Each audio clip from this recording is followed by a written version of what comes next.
All right, well, let's get this thing going. So, as Michelle mentioned, my name's Alex Hoff, and I'll give you a bit of an intro in just a second. So today's session is what you can learn from the 2020 Network Diversity Report. So it's kind of weird to be sitting here in my home office doing this because I think for the last 5 or 6 years, I've always been on a plane down to Florida to do these IT Nation events in person. So I'm really actually missing that this year. It's one of the key events of the year that I do really wish I get to go to. So I was pull the founder rank card there and say, hey, put me on the list for this one. But without further ado, let me kick this off. So for those of you who don't know much about Auvik Networks, I'm just going to give you a little bit of background. So we're a cloud-based network monitoring management company. We've worked in the MSPs channel for, we launched in 2015. And so it's been a wild ride since then. If you don't know much about the company itself, I'll give you a little bit of a product overview at the end. People, actually, one of the most common questions we get asked is, so what is Auvik? Like, where'd you get that name? And so I love to play the Canadiana theme here. So we're a Canadian company based in Waterloo, Ontario, Canada, famous for the now defunct BlackBerry. But look, if you look at the logo here, that little purple swoosh, that's an igloo. And an Auvik is a building block for an igloo. And so we continue down that theme, and Nanook is the word for polar bear. So there's a little bit of trivia for you. Probably heard that spiel before if you've seen me speak. A little bit about me. Just as I mentioned, I'm one of the founders. I get the privilege of helping shape our product roadmap. So as we've been continuing to scale, where do we make our next investments, new market opportunities, new product features, new product lines, where do we want to go? So we're cooking up some pretty interesting stuff. We've taken with all the crazy going on in the world, we've taken the opportunity to take a step back and run some experiments. So more about those, probably in the new year. All right, so let's kick this off. So a couple years ago, 2018, we said, hey, why don't we take a look at some of the data that's in our system? We had, at the time, about 30,000 different networks managed by MSPs, and we had access to some of the data. And when we anonymized it, we started to spot some trends. And so I thought, hey, wouldn't it be really great if we could publish this and share it with our community? And so that's what we did. We published that. We did it again last year, and third time now. At the end, you'll get a link so you can download the full report, but I'm going to walk you through some of the key findings. Again, these are Alex Hoff insights. They're not representative of what may or may not be happening. These are just things that we think, we see, and yeah, you can either confirm or deny them. So yeah, let's talk about that. Let's get going. So the fundamental thesis here is that hardware market is crowded and complex.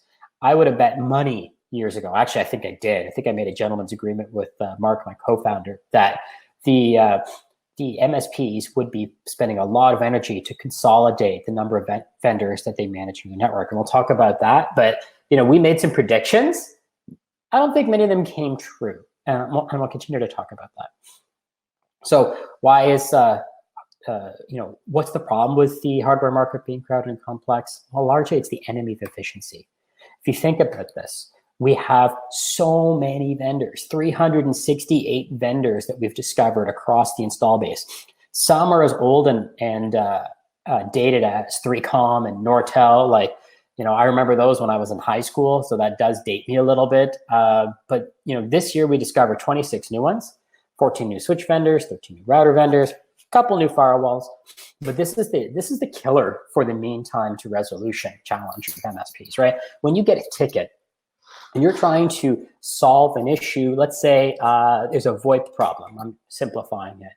How do you go check the configuration of a switch port, make sure QoS is turned on? Well, I bet you it's very different from a Cisco iOS device to an HP to a Dratec to a Microtech. It's just very, very different. One of the other comments that we saw was that the switch category tends to be very fragmented, dominated by 4 vendors, I would say, but very, very fragmented. Cisco and HP make up the lion's share. This hasn't really changed year over year, but what's interesting is the gains that Ubiquiti and Meraki are making. You'll hear that theme throughout this conversation. I would say that my personal opinion here is the switch market, we're at technology maturity now. It used to be 100 meg, going to a gig, adding PoE. There was natural refresh cycles where you could look and see, look for opportunities to upgrade. Now it's just about speeds and feeds. And I've got a thesis that I'll talk through as to why you'll see the next wave of refreshes, but I'll save that punchline for a little bit. Firewall category is least fragmented. I think this is more of a product of just the fact that it's a very high barrier of entry to get into this space. There's so many capabilities. To compete against the likes of SonicWall, Fortinet, Meraki, you need to make really large technology investment. Pardon me, too early. Let me grab a sip of my coffee here. You have to make too many investments to be competitive. So it's not to say that there aren't new entrants, but like Meraki, quote unquote, is the new kid on the block, and they are making headway. SonicWall has been dominant in this space for, I would say, forever. And when I say this space, I mean the space served by MSPs. So typically SMB and mid-market networks. What's interesting here is you'll see that Ubiquiti doesn't show up on this list. Ubiquiti has a very great product line, but they don't really have a full stack firewall security offering yet. They're making headway. I mean, I have an edge router in my home, which is like a semi-security device, but it's not something that you would say, hey, let me go swap out my SonicWall for a Ubiquiti just yet. So we'll see what their product roadmap looks like over time. This is the thing I bet against, with my colleague Mark, was that the complexity would go down. In fact, this is not what we're seeing. We're seeing that if you squint, yeah, there's some networks that are, some more networks that are just single vendor, but it continues to be a relatively flat distribution that on a single network, you've got 2 or 3 different vendors. So, what does that mean? Well, typically you could say, hey, as an MSP, I standardize my technology stack with I pick XYZ as the firewall vendor, and I use this for switching, routing, and maybe Wi-Fi, or maybe I have best of breed for each. But standardization on a single vendor, it's a tough push. I mean, I encourage MSPs to do that if they can, to standardize on a Meraki, a Cisco, a Fortinet, like whatever, pick your favorite. But the ability to swap everything out all at once, like the forklift, is a pretty big capital expenditure for your clients. So it's a very tough ask. All right. Now, from an MSP point of view, it's actually compounded and worse. So, the previous slide said, most networks have 1, 2, 3 vendors, but those 1, 2, 3 vendors might be different than these 1, 2, 3 vendors. So now as an MSP, when you're managing a set of clients, this is getting worse. MSPs are starting to see more and more different vendors across their install base. So let's just dive into this data just a little bit. If we see the peak here, 2018, if you can, I don't know if you guys can see my mouse, but the peak in 2018 was around 4 different vendors managed by MSPs. Looks like there's a bit of a peak now. I don't know if you can squint between 4 and 5, but it does look like the trend is getting worse for 5. The trend is getting worse for 6 and 7. So MSPs are, maybe it's just this, the number of MSPs that we now manage. Maybe they're bigger, they have more clients, maybe the ones are growing. I don't really know, but what we're seeing is more and more vendors are being managed. And again, this drives complexity.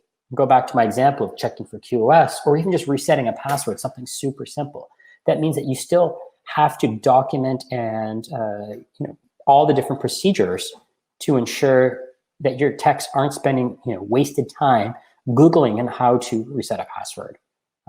Maybe not a common issue, but just as an example, like you don't want them figuring this out. You want it to be automated. You want it to be a single procedure that has just become second nature.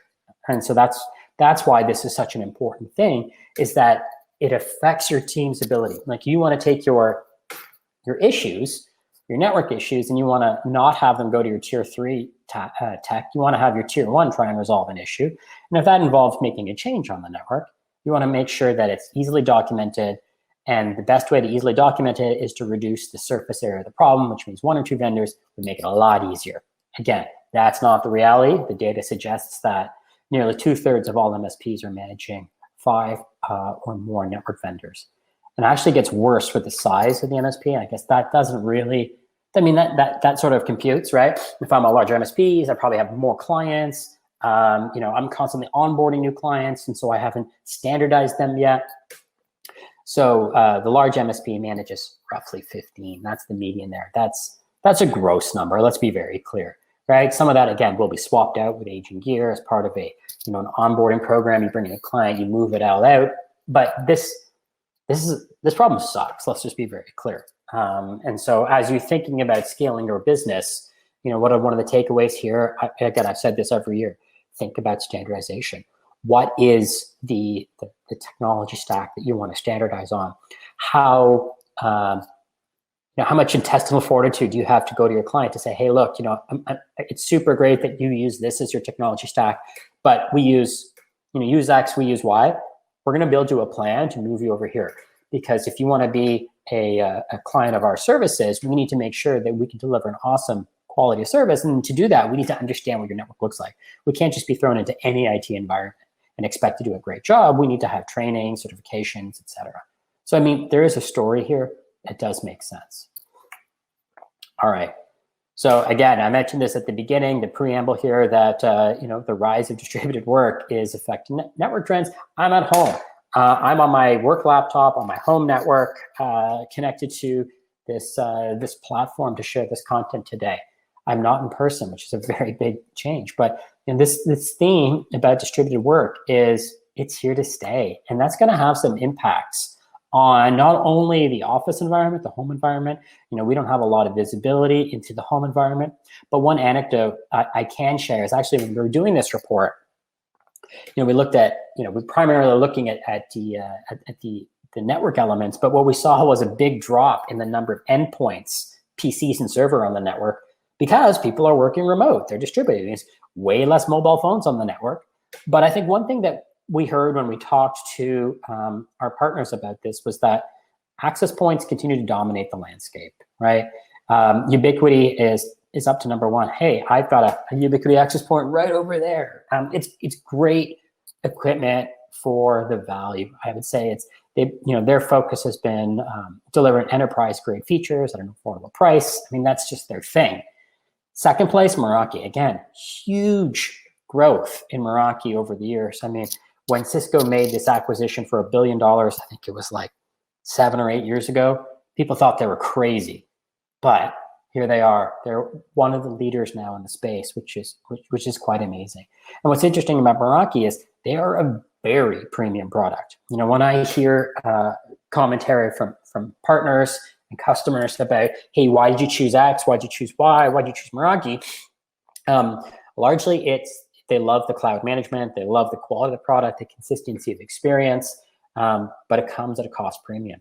Some people don't like the fact that if you don't pay that maintenance fee, that it turns into a brick. But that's just the way they've chosen to do it, and good for them for having that for that conviction to enforce that.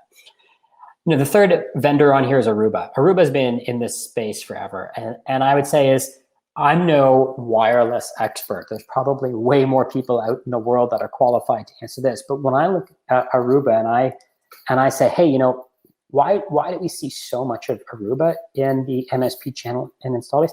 What we tend to saw was it was much more of a very sophisticated environment. We saw people gravitate to Aruba because it's very powerful gear. I would say it's not that Ubiquiti isn't super powerful, but it's designed for a simpler use case, whereas Aruba is there's much more flexibility and extensibility in the way you can configure this equipment. So interesting trends. I'd love to hear some commentary if you do have different opinions. And again, I'm not the wireless expert. Pardon me, I'm not the wireless expert. So to the extent you have thoughts, I'd love to hear. Routers. When was the last time you installed a router? Routers were largely an artifact of telcos deploying T1s, E1s, T3s, all that kind of stuff, moving into MPLS leased lines. Like, routers aren't really a thing anymore. You might see routers at an edge location where a firewall is not warranted, but most of this functionality has been folded into the firewall. You can get a cheap enough firewall now that doesn't make any sense to deploy routers. That being said, there's the SD-WAN. SD-WAN, we consider a router because it's really only doing that one function of taking 2 or 3 links, multiplexing them together and providing you a good quality of service. I think SD-WAN is pretty fascinating in the sense that it solves a problem in certain markets like retail, or anytime you're doing transactions, you always need a constant, always up connection. But much of this functionality has already been folded into the firewalls themselves, because really, as you think about it, it's just a box that implements a feature. That feature can just be as well implemented in the firewall. It's just a function of time in order for that to happen.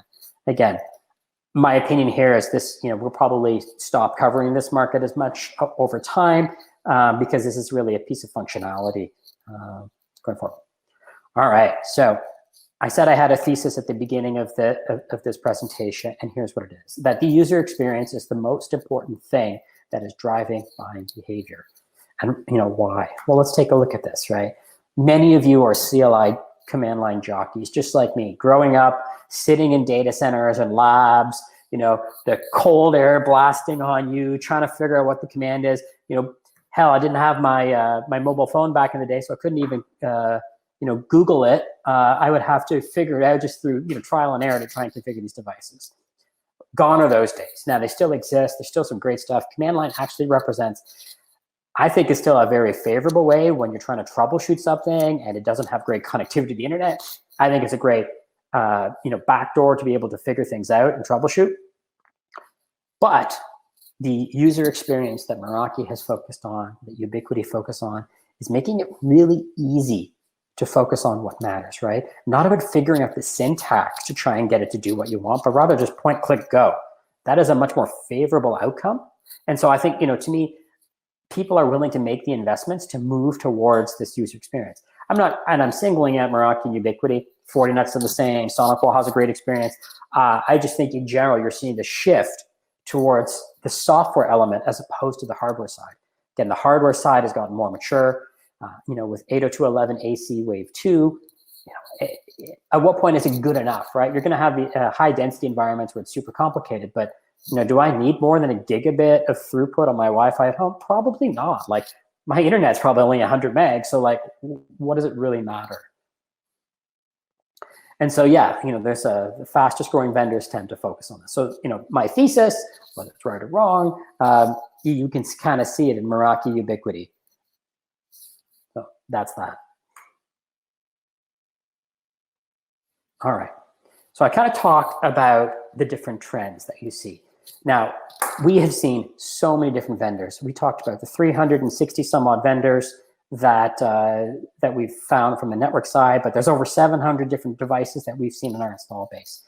If you think about the challenge that we described at the beginning of this diversity report, it was that the complexity is the enemy to the mean time to resolution. So I always like to say, and this is a shameless plug, so if you're not an Auvik partner and you don't want to be one, hey, peace, no problem. But I would encourage you to think about, how do you drive standardization? How do you figure out how to minimize the amount of time your techs are taking to configure the tools, to write down different procedures, to troubleshoot a problem? Like, if you're trying to figure out if a device has high CPU, you can use a friendly user experience like Auvik or whatever, or you can go take a look at the command line, figure out the show command. Is it show proc? Is it show CPU? Is it some other weird archaic command? Like, these are the types of problems that you are trying to troubleshoot with Auvik, and you're trying to abstract away the complexity that's associated with the vendors. Now, there's this growing trend that vendors have APIs, that SNMP is dead, and I call baloney on that one. I actually use more choice words when I'm on a public setting like this. In fact, the complexity is actually getting far, far, far worse. SNMP was a unified technique to monitor these devices. Everybody implemented SNMP, and what you saw was different MIBs, but there was quite a bit of standardization there. If you go look at the way Fortinet does their APIs, it's different than Cisco. Cisco uses gRPC and OpenConfig, so does Arista. Fortinet does not use some of those open standards. They've gone for their REST APIs, but everyone does it different. Like, Fortinets are on the device, Meraki's are in the cloud. Meraki's don't have full access to the same amount of data that's in their UI, although it's closing very quickly. This problem is actually getting a lot worse. So if I were to fast forward another year or two from now, talking about that user experience, I'm like, yeah, that's great. The user experience is really great that you can point, click, and go. But the next challenge that we're going to see in this community is around automation. And how are you going to standardize the automation when we can't just run a bunch of CLI commands anymore because a bunch of devices don't have CLIs? That the APIs are going to be very different from each of the different vendors. And so how are we going to figure that out? So that's our little spiel. That's my personal spiel on managing the complexity. I think just like you have an RMM for the PCs and servers, you need to consider something to tame the complexity of the network. Again, with 5 different vendors on average that you're managing, or the median, I should say, that you're managing, this complexity is a challenge. All right. So this report officially gets launched tomorrow, but you can go to our booth, and once you do that, you can download the report. It's a good read. There's a lot of interesting data in here. If there's questions that you want us to answer about that we don't publish this year, get it in now, because we're always looking for interesting new things to look at with the data. There's tons of it there. Of course, it's all anonymized. But that's the high-level overview of the diversity report.